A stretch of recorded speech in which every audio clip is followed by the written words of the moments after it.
Alrighty, folks. Got some open singles action for you here at the Hall of Fame Classic 2024 in Las Vegas, Nevada. On the left-hand side, that is Brandon Muñoz. On the right-hand side, Robin Hanke. 33rd or better. Best of 5.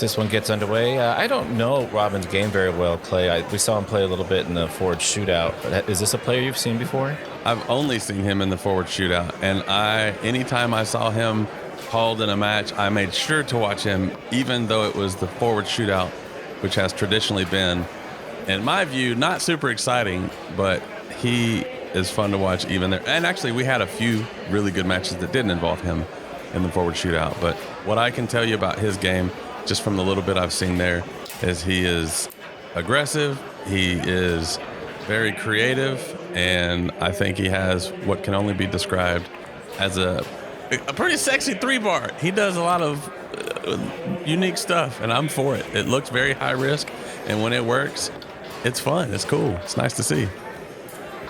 So being a German player, his home table would be, a Leonhard? Am I supposed to finish that sentence? I don't know. I was asking. Oh, I didn't. I think he plays on Leo. Yeah, I think Leonhardt is probably his home table. No, that's another, because I was just thinking about his 3-bar, and you say it's kind of risky. Was that kind of offense easier on a Leonhardt? Because that is a table I have very limited experience with. Well, that table is probably my favorite table, including the Tornado. I'm obviously not as good on it as I am on the Tornado, so. But yeah, the ball is much stickier, much grabbier on Leo, and it is the rods are a little lighter, the table's a little lighter. It's a little less everything than Tornado, and I don't know if this is also how he plays on that table.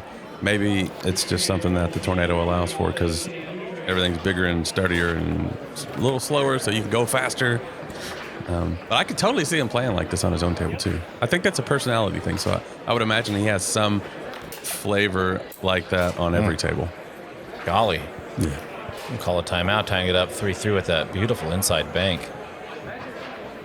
Then on the flip side of that, though, on the left-hand side, you have a player that's very much at home on this table and is playing it like it so far. So this is a casually aggressive, creative way that Muñoz plays singles.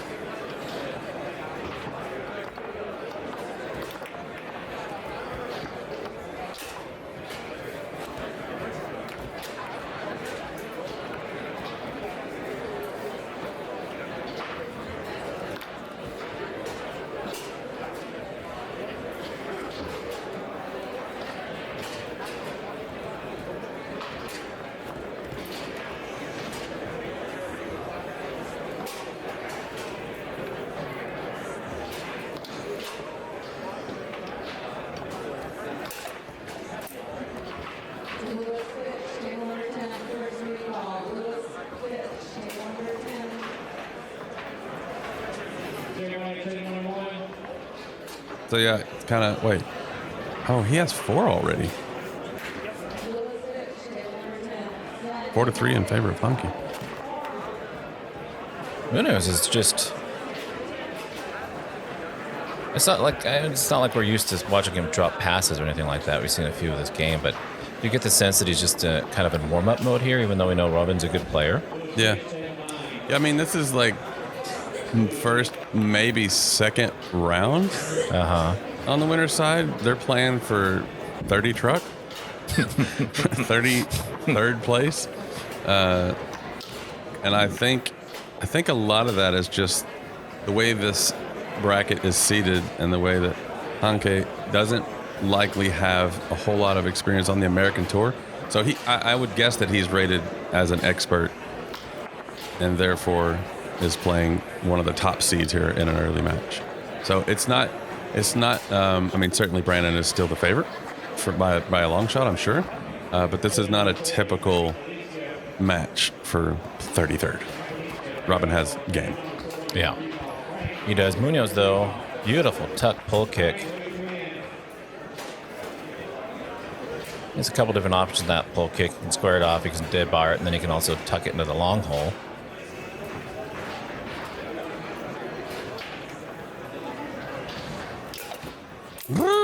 Wow. So did he hit behind that, or was that a straight up rollover? Like, did he bring it behind and scoop it in? He just slapped it in. The ball was standing there, and he was hovering about an inch off the ball. And, kind of like when you're in a pool and you're just floating on top looking up, that's kind of what his 3-bar was doing. And he was just kind of hovering, going back and forth and back and forth. And then once the middle was open, he just open hand slapped it in. I mean, I guess it's kind of a rollover open hand. I mean, he never pinned the ball. He was just sitting there, and he just slapped it in. Now, clearly, speaking of slapping it in, Muñoz is just getting fiery on the 2. Yeah. You saw what he did. He did that bull kick. He had that a pull shot to try to win it, but it got blocked, and you saw him warming up between the games. He was hitting the one that he was trying to hit. And it was fascinating because it was still as deep as the pull kick, but with a pull shot. Oh. Okay, you see the thumb up there? Yeah. I love that. That's actually another thing I'll say about Robin. In addition to his play on the table, just the few casual conversations I had with him. I don't think that was legal, by the way. You saw him pin it on his 3-bar, adjust his gully rods, and then immediately chip it in. But no, nobody called it. So it's legal until somebody calls it. But anyways, in the few conversations I had with him away from the table, I also really like his personality and just kind of the way he goes about things. So not at all surprised to see Brandon do goalie to the 3-bar into a pull kick and get a thumbs up from Hanke. 4-1 in that very brief recap. All of a sudden, Muñoz just turns it on. I put that thing on you. Yep. Wow. What? The funny thing about the rule is what was illegal a few possessions ago that I pointed out is not illegal when it's on the 2-bar. A set ball on the 2-bar, he adjusts his front guy's comeback and immediately shoots it. In singles, the rules are a little different. So that's totally fine. Same for the 5-bar. Only applies to the 3-bar. Oh, that's good to know. I don't know. I wonder how many people actually know that. 7, and 7. I could name 5 of them, and the other 2 are not. I'm 4.5. Thank you very much. I was just thrown back to my childhood where half was part of my age. Oh. Yeah, I'm moving out in a half years old. It's funny. My parents forgot my birthday and a half years old. Oh. We could pause the match and chat about that. No, my birthday is not important. I don't even celebrate my birthday. I've yet to do that in my adult life. No, I did it once, but then never again. Muñoz fast hands on the 3 in the back. Goes up 1-0 in this third game. Tied up 1-1 in game score. It's incredible play when Muñoz gets going. He gets going. Yeah. Yeah, he has so many things that he can execute on the spot.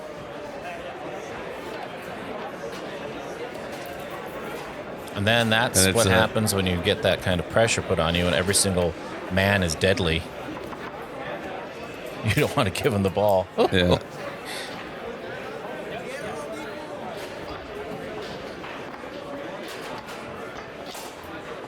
Oh, that's the Euro 5-bar. You see that? Yeah, I hear it too. I can never, yeah, Brandon's calling for a spin here. I don't think it was a spin, but it certainly looked like it.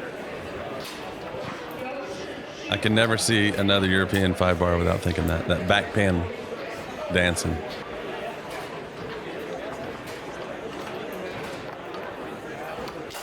Yeah, this is the part of the match where I think it's become apparent that you've invited Muñoz into a game that is his. Good night. And he's accepted that invitation. Yeah, with a bump off the wall to the 5. Good call. Here, he says, just wait a minute. I got 90 seconds. Give me a minute. I'm not prepared. Need a break. I'm curious to see if Robin slows it down any or if he continues to try to play the style that definitely favors Muñoz.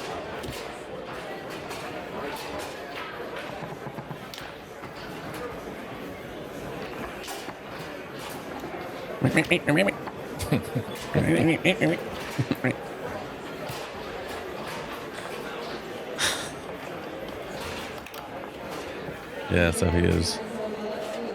He's gonna just keep doing that.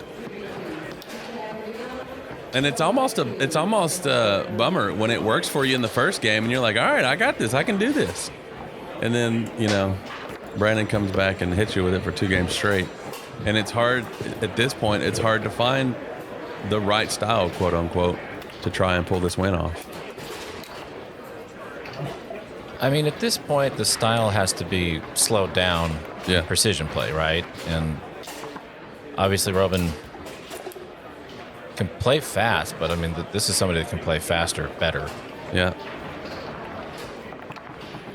And even if it is your style, even if you like it, I mean, if somebody comes back and they're 2 games to 1, trying to knock this match out in this 4th game, anything that's different. So if it's a fast match, slow it down. If it's a slow match, speed it up. Like literally anything to just knock Brandon out of his rhythm, because you can see even look at his feet, like the way he's standing here.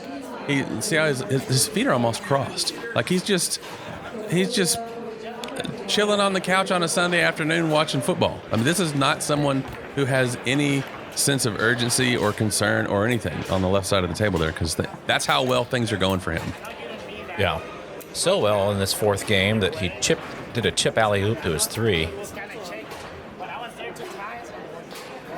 Yeah, Brandon's talking about that's 2 passes now that he thinks he got jarred on when Hanke went to the wall on a brush and it went right past Brandon's guy. I think Brandon's guy was back a little bit, but I also definitely see the contact that he's referring to. And I don't think Robin's going to come off this at all. I think he's going to say the table is too wobbly or I didn't hit it that hard, and they don't agree. And what is likely to happen is they'll just say, okay, well, let's go ahead and play game 4. And there's no agreement met there. Brandon will just turn it up and try even harder to end this match now. Slowing it down, ironically, just to speed it up. And there you go. 3-2.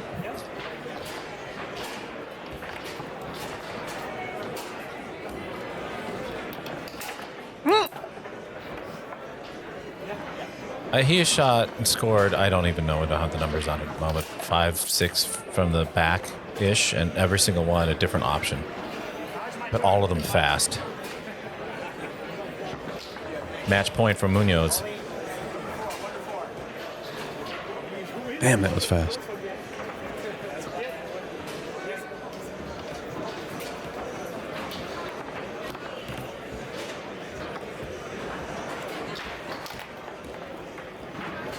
Match point, any man will do here for Muñoz. It doesn't really matter.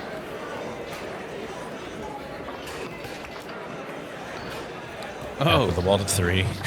He loves to end matches on the dink. And do you know the story behind that? I know why he does. I don't know the complete story, but I know it has to do with the family. Yeah, his dad. That was his dad's shot. And when you saw Brandon and Kevin Romero win open doubles, oh well, there you go. All to right. be continued. Yeah. Finish that story another time. In 4 games, Robin Hanke is defeated by Brandon Muñoz to go on to the next round.